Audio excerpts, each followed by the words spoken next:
Hello, xin chào các bạn, chào mừng các bạn đến với channel của mình. Trong video hôm nay mình sẽ hướng dẫn các bạn làm nào để di chuyển cái kim thời gian, gọi là cái playhead ở trong Filmora 11.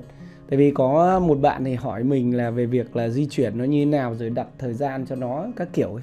Thì mình sẽ hướng dẫn cho các bạn mấy cái mẹo để các bạn di chuyển cái kim thời gian. Ok, đây là mình đang ở trong Filmora của mình nhé. Thì cái màu đỏ này gọi là thanh kim thời gian, hay còn gọi là playhead. Thì trong cái playhead này nhá, thì nó sẽ có thứ nhất cái kim màu đỏ, thứ hai nữa là cái kéo. Cái kéo này cắt thì các bạn có thể di chuyển lên xuống cái kéo này ở trên kim thời gian này, ok nhé. Còn nếu như là bạn nào mà không thích dùng cái kéo này thì bạn có thể bỏ nó đi bằng cách bạn chọn vào file nhé, sau chọn reference nhé.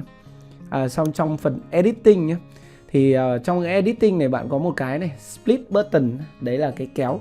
Bạn có thể bỏ nó đi show này, show hoặc là bỏ nó đi cũng được. Nếu bạn muốn bỏ thì bạn ấn vào đây để bỏ nó đi. Thông thường mình thì mình vẫn để ở đây. Đấy là một cái thứ nhất. Thế còn thứ hai nữa là việc di chuyển cái kim thời gian này. Thì để mà di chuyển ấy thì bạn sẽ kích vào cái kim thời gian này và bạn kéo nó ở trên timeline. Tức là bạn kéo nó đến vị trí nào ấy thì cái cửa sổ preview là cái cửa sổ này nhá, nó sẽ hiện lên cái chỗ địa điểm đấy, tức là cái vị trí đấy, gọi là cái vị trí ở trên kim thời gian.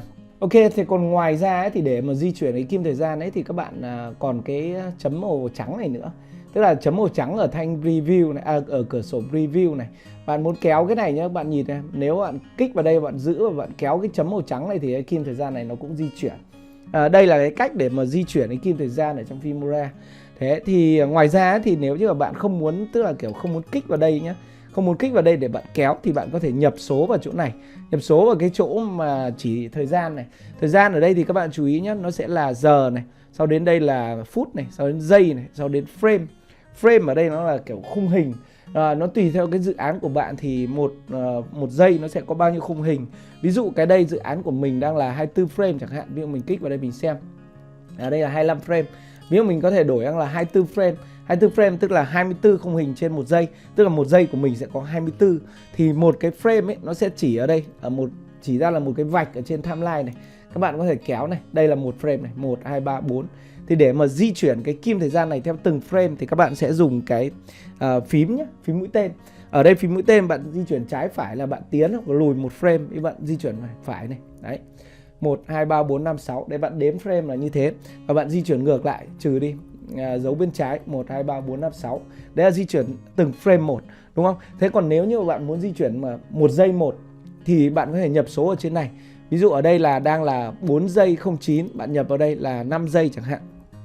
Ví dụ đi đến giây số 5, 5 giây 09, bạn nhập vào số 5 sau bạn enter thì cái kim thời gian này nó sẽ nhảy. Thế ngoài ra ấy, thì ngoài ra bạn có một cách nữa để bạn di chuyển theo từng giây một, tức là bạn di chuyển theo, gọi là theo cái phím tắt. Phím tắt thì bạn nếu như bạn nhấn phím shift nhé, bạn nhấn và giữ phím shift, sau đấy bạn nhấn nút trái phải thì nó sẽ di chuyển từng giây một. Ví dụ ở đây là 00 giây nhé, mình sẽ nhấn và giữ phím shift, sau đấy mình nhấn nút bên phải, tức là nhấn cái dấu, tức là dấu di chuyển sang bên phải, dấu mũi tên bên phải thì nó sẽ di chuyển đến 1 giây. Đấy, các bạn nhìn ở đây phần phần chỉ thời gian này, 1 giây, đấy, 2 giây, 3 giây, 4 giây, 5 giây, 6 giây, 7 giây, 8 giây. Đấy.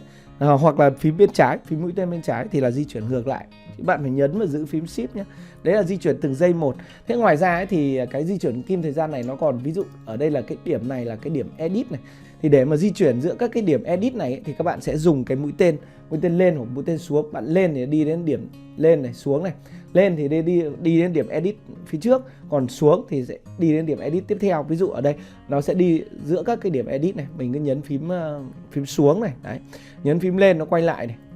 Đấy, đơn giản đúng không? Ok, thế còn ngoài ra thì nếu như bạn chọn một cái, tức là ví dụ bài kim thời gian của bạn ở đây mà bạn chọn một cái clip hoặc là một cái gì đó ở trên timeline ấy, mà bạn muốn đưa cái kim thời gian này về đầu của cái điểm chọn hoặc là về cuối cái điểm chọn ấy, thì các bạn sẽ nhấn phím shift và phím home hoặc là shift end đó, shift home và shift end. Hoặc là nếu như mà bạn muốn di chuyển kim thời gian về đầu timeline hoặc là cuối timeline thì bạn nhấn phím home hoặc là phím end. Tức là không cần nhấn shift nữa, bây giờ nhấn home nó sẽ quay về đầu, nhấn end nó quay về cuối. Đấy, đơn giản thế thôi. Đấy là mấy cái mà để các bạn có thể di chuyển cái kim thời gian ở trong Filmora 11. Mình thấy nó cũng tương đối đơn giản thôi, nhưng mà chắc là nó sẽ hữu ích cho các bạn. Nếu ngoài ra thì các bạn nếu mà muốn zoom riết thì các bạn có thể nhấn phím này.